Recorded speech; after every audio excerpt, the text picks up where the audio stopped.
Welcome to the RSP Boiler Room. I'm Matt Waldman with the Rookie Scouting Portfolio. We're going to take a look at UCLA running back Joshua Kelley. Out of this particular play, he's going to work a little bit to the left, cut back downhill, get 5 yards. Quick play, nice run. Why does he get these 5 to 6 yards on this play? A lot of it's his own diagnosis. And when you talk about running backs diagnosing the play, it's about what they understand about their blocking scheme, and also reading the pre and post snap keys that they have available to them.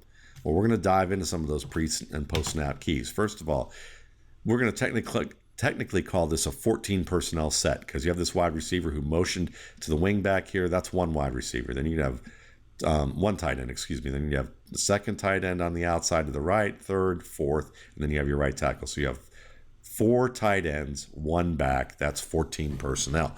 And now, pre-snap, what's the first thing that you're going to read on a play like this? We're going to read how many defenders are on each side of the center. So what kind of advantage you have to your blockers. When we talk about blockers, you have 1, 2, 3, 4, 5 blockers who are going to be on the right side of the center. And then you have defenders, 1, 2, 3, 4, 5. And then if you add this middle linebacker at the left hash here, that's going to be 6.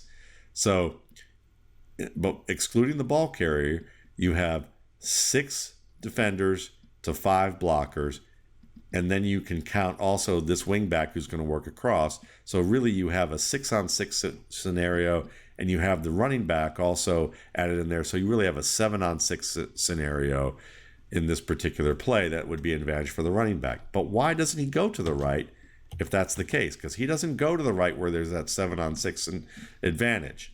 When you do the math, he goes up the middle. Well, part of it is because you're not always just going to read what the numbers advantage is pre-pass, pre-snap.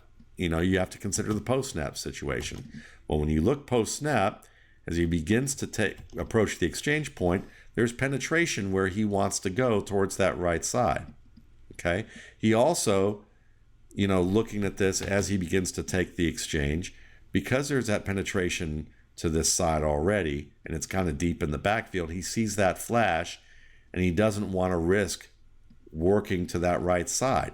And also, he has a tight end also where he's going to have to try and reach one of these outside defenders, and the outside defender's already got the leverage advantage there too. Now, he doesn't see that, but what he sees pre-snap is there's nobody, it's not people on the line who are getting blocked and owned early on. He's going to have to reach to these guys, and those are harder blocks for tight ends to make.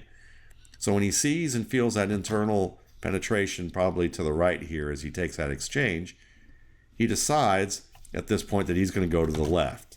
And then he cuts back up the middle. And he does this to manipulate number 24. See number 24 in the left flat? 24 is taking on this gap. Well, he makes that cut towards the gap. 24 shades over there to plug it up. And then he works downhill.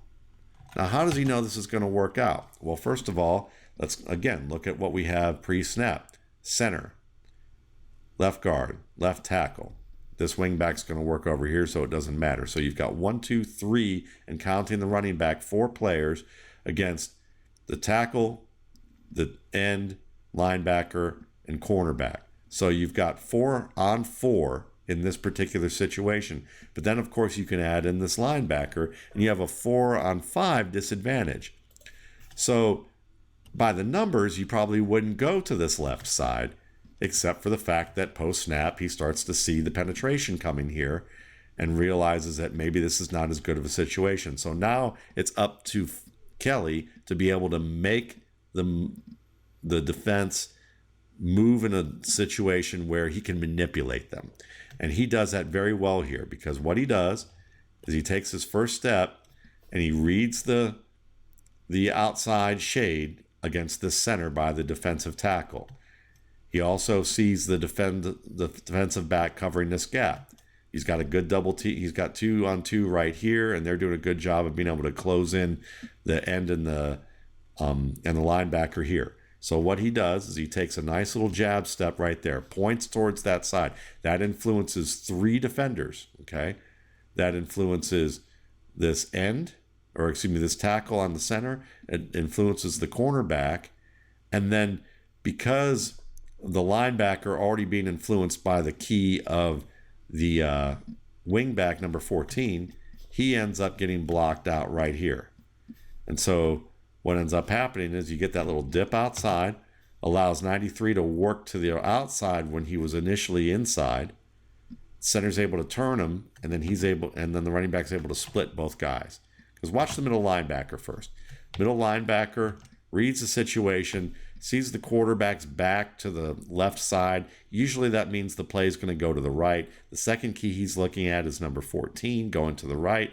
So he slides over to that way and ends up sliding right into the tackle. And the tackle is going to be able to make the block on him, blocked him out. So now Kelley, really looking at this, has a 4-on-4 situation, and the one man he has to beat is this cornerback. So he influences the cornerback with that little step. Cornerback steps up to take that gap, and then he splits the center, and then this particular tight end, I believe, is right here who's blocking in, and then he works up through the guard. And he gets tackled by the cornerback, but the cornerback, having to maintain that gap discipline and honor that little move to that left towards that left side gap, gets fooled enough that it's just one step and he gets those 5 yards before the cornerback can recover. So it's a lot to look at one play, but these are the types of things that running backs do diagnose. They understand, first of all, the design of the play. Well, the quarterback is really got his back to the left side, so usually if he's open, his chest's open to the right, the run's likely going to go to the right. So Kelley is by design would go to the right, but he understands post-snap what he's looking at, that the right side doesn't look quite as good based on the situation here. He's got a linebacker coming up through here unblocked. He's got, he's got the penetration up the middle.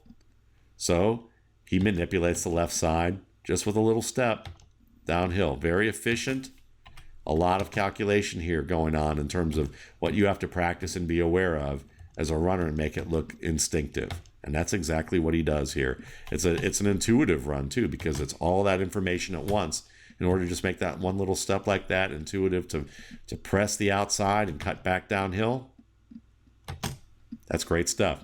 Thanks again for watching. For more RSP Boiler Room videos, you can check out my YouTube channel, Matt Waldman's RSP Film Room, and my site, www.mattwaldmanrsp.com.